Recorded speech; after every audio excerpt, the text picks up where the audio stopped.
Quinto ano, dando continuidade então ao nosso conteúdo, né? O vídeo havia parado, eu havia terminado de falar sobre o cangaço, né? Agora vamos continuar falando sobre as revoltas que aconteceram nas zonas urbanas, nas cidades. Então vamos começar aqui, tá? Depois falaremos da revolta da vacina e da formação da classe trabalhadora. Então vamos lá. Pessoal, em 1910 aconteceu uma revolta dentro da Marinha. Marinha são aqueles soldados, os marinheiros, né, que controlam os navios de guerra, os submarinos e etc. Professor, por que aconteceu essa revolta? Calma aí, vamos chegar lá. Primeira coisa, o que é uma chibata? Chibata, pessoal, é um tipo de chicote. Chibata, quem anda a cavalo aí deve saber, é um chicotinho que você usa assim, meio durinho, né, como se fosse uma varinha, que você bate no cavalo assim. Na época da escravidão, se usava a chibata para bater nos escravos, para dar açoite, para açoitar, para chicotear os escravos que fizessem alguma coisa que não fosse permitida, né, pessoal? Então, o que vai acontecer? Dentro da marinha,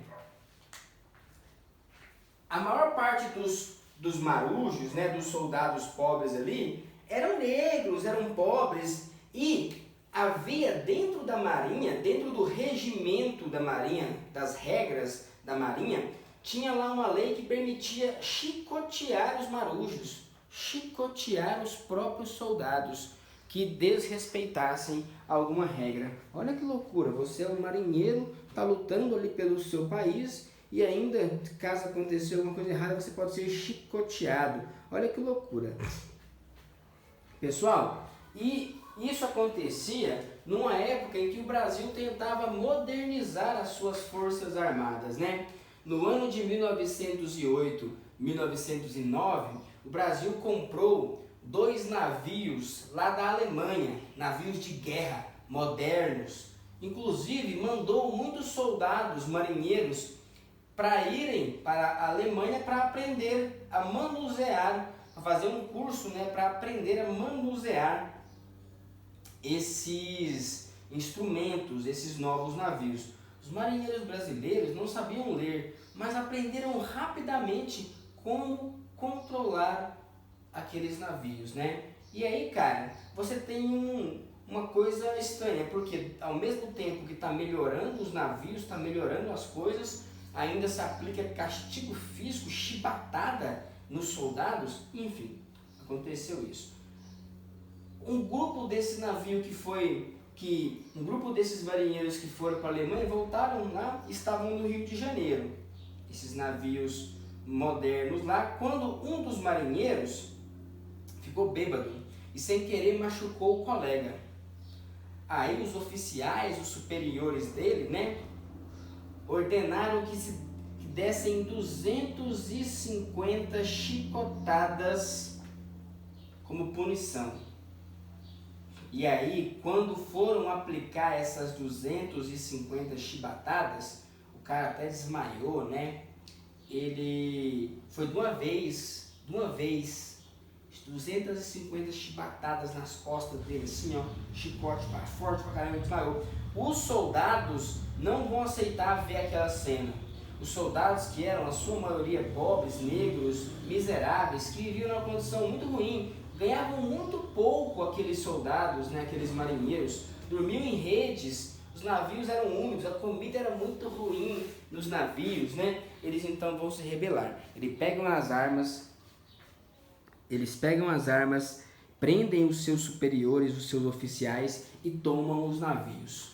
De todos os marinheiros, só havia um que sabia ler, é o chamado João Cândido, que vai se tornar o líder desta revolta. João Cândido era alfabetizado, negro, mas sabia ler e escrever, e ele vai ser o chefe da revolta. É ele, por exemplo, quem vai escrever uma carta e enviar via telégrafo, né? Ele estava no navio, ele tomou o navio, ele tomou os principais navios de guerra, e eles sabiam fazer os movimentos de guerra, cara.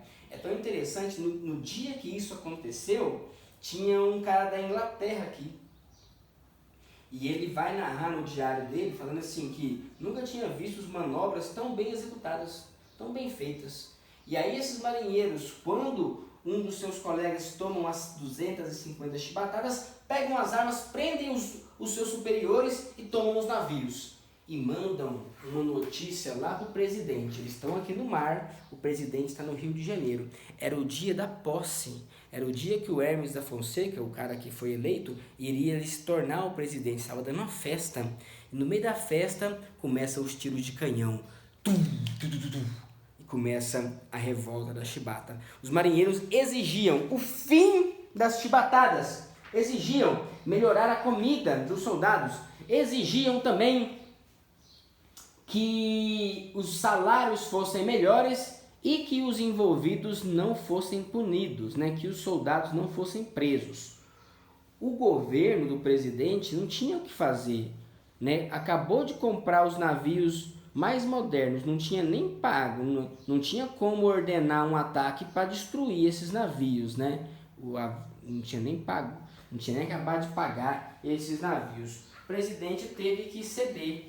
Então ele falou assim, não, beleza, eu vou aceitar, não vou prender ninguém, e aí realmente suspendeu as chibatadas dos soldados. Só que depois que esses soldados se renderam, entregaram os navios, começaram a perseguir esses marinheiros, começaram a prender eles. Inclusive o líder, o João Cândido, cara, ele foi preso e ele foi internado num sanatório, acusado de ser louco. Lá dentro do sanatório ele consegue provar que ele era são e consegue sair. Mas ficou uns 3 anos preso no sanatório, né? Naquela época, 100 anos atrás, a violência que era, nossa, uma tristeza gigantesca. Ele se tornou um herói da população brasileira, o Almirante Negro. Né? Apesar de nunca ter se tornado de fato um almirante, né? Um chefe da marinha, ele é um herói popular, um cara que lutou para acabar com os castigos corporais na população. Ele foi o líder da revolta, foi preso, perseguido, jogado dentro de um sanatório, depois ainda acabou desenvolvendo câncer e morreu sem assistência nenhuma, morreu pobre, esquecido, né? Só depois que ele vai se tornar lembrado como um grande herói. João Cândido, né? O líder da revolta da chibata. Então, por que a revolta da chibata? Por causa das chibatadas. Os marinheiros se revoltaram por causa das chibatadas e ameaçaram bombardear a capital, o Rio de Janeiro, se não fosse atendida às reivindicações. Quais eram as reivindicações? Acabar com os castigos corporais, melhorar a alimentação, melhorar os dormitórios, melhorar os salários e não perseguir os envolvidos. O presidente, que era um general na época do exército, né, vai fingir aceitar, depois vai passar a perseguir, vai prender e vai, né, acabar com ali os líderes desse movimento. Né? Mesmo assim, a marinha se moderniza e os castigos corporais cessaram, acabaram. Então podemos dizer que foi uma revolta bem sucedida, apesar de muitos dos envolvidos terem morrido, né, de formas trágicas. Alguns deles foram presos no alçapão e morreram asfixiados, sem ar. Outros foram fuzilados, alguns lançados ao mar e alguns deles foram presos em cadeias ou em sanatórios. Ok? Continuamos.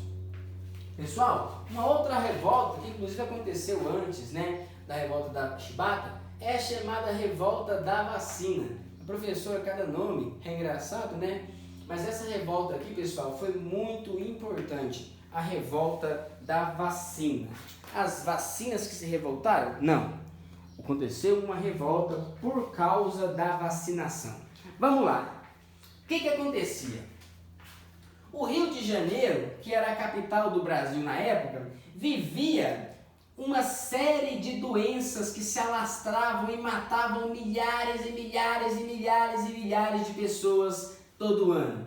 Eles viviam 3 grandes pandemias, né? Hoje nós estamos vivendo aqui uma pandemia também, uma doença que se generalizou. Há 100 e poucos anos atrás, a cidade do Rio de Janeiro sofria muito com uma doença transmitida pela pulga dos ratos, a peste bubônica. Só que para acabar com essa doença era fácil. Acaba com os ratos, que acabava com a doença. Então, até sabia, né, o modo de acabar. Havia uma doença também